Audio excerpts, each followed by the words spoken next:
Hello everyone. Indian history की 50th video होगी। ये लूसेंट जीके के न्यू एडिशन को कवर कर रहे हैं हम लोग। जिस भी एग्जाम की आप तैयारी करते हो उसमें अगर जनरल नॉलेज पूछा जाता है तो उसके लिए बुक काफ़ी इंपॉर्टेंट है। महाजनपद पीरियड देख रहे हैं हम लोग, जिसमें अभी मैसिडोनियन इन्वेजन देखेंगे। फॉरेन इन्वेजन में दो इन्वेजन था, इरानियन इन्वेजन और मैसिडोनियन इन्वेजन। तो इरानियन इन्वेजन हम लोग देख चुके हैं। ये वाला आप देख लो ग्राफ, आप समझ जाओगे। इंडियन हिस्ट्री को 3 पार्ट में डिवाइड करते हैं: ancient India, medieval India and modern India. Ancient India अभी देख रहे हैं, जिसमें prehistoric period, Harappan civilisation और वैदिक कल्चर देख चुके हैं। अभी महाजनपद पीरियड देख रहे हैं, जो आपको 600 बीसी से लेकर के 325 बीसी के पीरियड में देखने को मिलेगा। महाजनपद पीरियड में क्या क्या देख चुके हैं तो 16 Mahajanapadas, rise of Magadha, Haryanka dynasty, Shishunaga dynasty, Nanda dynasty. अभी फॉरेन इन्वेजन देख रहे हैं, तो फॉरेन इन्वेजन्स में दो इन्वेजन थे: इरानियन इन्वेजन जो कि देख चुके हैं, और दूसरा क्या है, मैसिडोनियन इन्वेजन जो अभी देखेंगे। तो मैसिडोनियन इन्वेजन के बारे में अभी हम लोग डिटेल में देखेंगे, देख लेते हैं। मैसिडोनियन इन्वेजन में मेनली हम लोग अलेक्जेंडर के इन्वेजन के बारे में पढ़ेंगे, क्योंकि अलेक्जेंडर ने ही इन्वेड करा था इंडिया पे। उस टाइम पे मैसिडोनियन एम्पायर के राजा कौन थे? अलेक्जेंडर। 326 बीसी की बात हो रही है जब अलेक्जेंडर ने इंडिया में इन्वेड करा। तो देखा गया कि 4th सेंचुरी बीसी में ईरानियन इन्वेजन के बारे में ऑलरेडी हम लोग देख चुके हैं। ये एक्मेनिड एम्पायर हुआ करती थी ईरान में। तो ईरानियन और ग्रीक्स, जो अलेक्जेंडर की बात हो रही है, मैसिडोनियन एम्पायर की बात हो रही है, इनके बीच में लड़ाई हो रही थी कि सुप्रीम मैं हूँ, मीन्स सुपरमेसी के लिए लड़ाई हो रही थी इन दोनों में। तभी अलेक्जेंडर के लीडरशिप में ग्रीक जीत गया। ग्रीक ने फाइनली डिस्ट्रॉय कर दी ईरानियन एम्पायर को। अलेक्जेंडर मैसिडोनिया से थे, ऐसे मैसिडोनिया प्लेस है, वहाँ से बिलोंग करते थे। और इन्होंने 20 के एज में ही, 20 के एज में ही इन्होंने गद्दी प्राप्त करी थी अपने पापा से। पापा का नाम था फिलिप। तो ये ध्यान में रख सकते हो कि अलेक्जेंडर ने अपने पापा, जिनका नाम फिलिप था, उनको सक्सीड करा था। बचपन से ही ये पूरे वर्ल्ड को कन्क्वेस्ट करना चाहते थे, पूरे वर्ल्ड पे आक्रमण करना चाहते थे और अपने राज्य में मिलाना चाहते थे। ये इनका सपना था, बचपन का सपना था। और इन्होंने काफ़ी एरिया जो है, काफ़ी कम टाइम में इन्होंने जीता भी था। जो भी लड़ाई करते थे जनरली ये जीतते ही थे।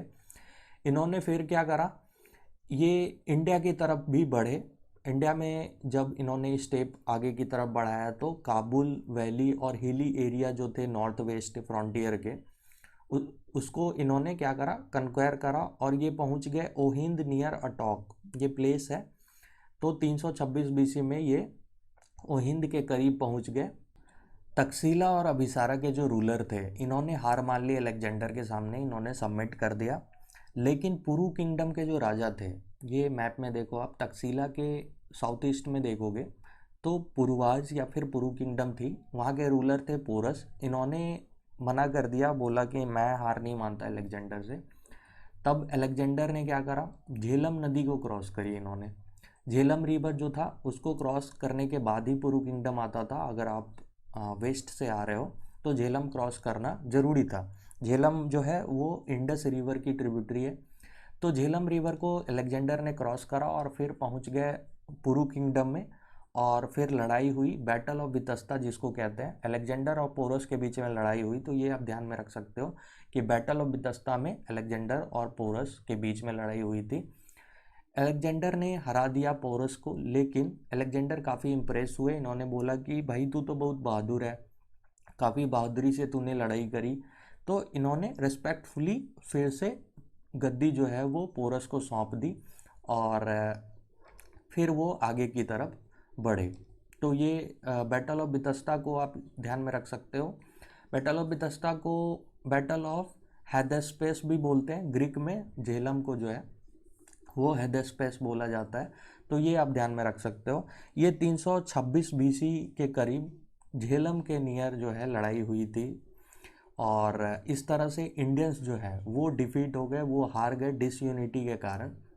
सो इंडियन सबकॉन्टिनेंट के नॉर्थ वेस्ट में अलेक्जेंडर को विक्ट्री मिलती गई। अलेक्जेंडर ने साकाला को भी हराया और फिर ये अपने फोर्सेस को लेकर के ब्यास रिवर के किनारे पहुंचे। अलेक्जेंडर आगे भी जाना चाहते थे, लेकिन इनके जो सोल्जर्स थे उन्होंने मना कर दी। उनका कहना था कि बैटल ऑफ झेलम और सकाला के साथ जो लड़ाई हुई वो काफ़ी भयंकर थी। छोटे छोटे किंगडम जब इतने बहादुरी से लड़ रहे हैं, जिनको हराने में हम लोगों को काफ़ी मुश्किल आ रही है, तो आप कैसे ग्रेट मगधन एम्पायर से लड़ाई करने का सोच रहे हो। अलेक्जेंडर ने बोला कोई नहीं, चल के देखते तो है। तो उनके सोल्जर्स ने मना कर दी कि नहीं नहीं, हम लोग नहीं जा सकते।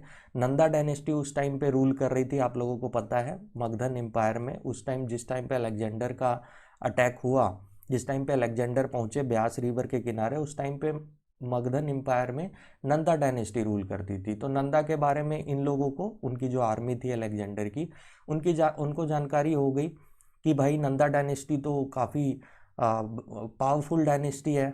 उस टाइम पे धनानंद रूल किया करते थे, तो धनानंद के बारे में इनको पता चला कि काफ़ी बड़ी जो है उनके पास आर्मी है।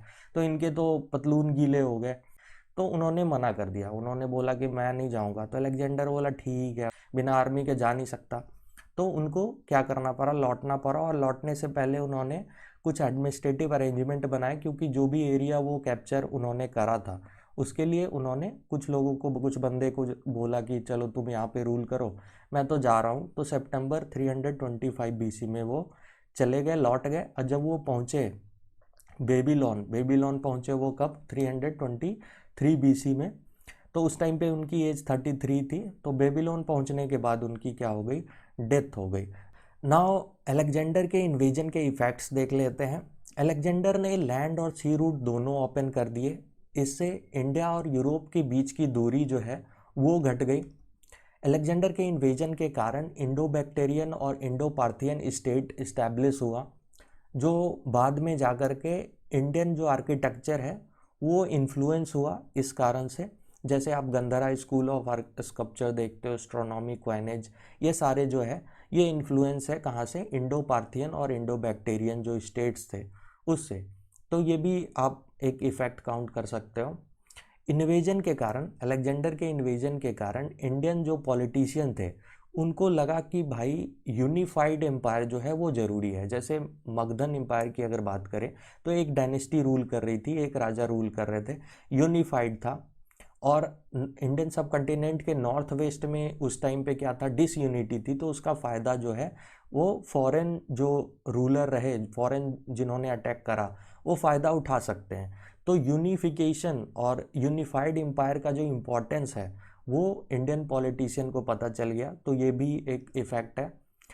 अलेक्जेंडर के इन्वेजन का जो डेट है, फर्स्ट रिलायबल डेट आप इसको मान सकते हो, क्योंकि हिस्ट्री में अगर आप जाओ, हिस्ट्री में देखोगे, खास करके एंशियंट हिस्ट्री में, तो डेट्स जो हैं उस पर काफ़ी डिबेट होती है, वो काफ़ी डाउट होती है कि यही डेट था या फिर डेट, चूँकि काफ़ी टाइम हो गया है तो डेट में थोड़ा बहुत चेंजिंग आपको देखने को मिलेगा और रिलाय नहीं कर पा रहे थे।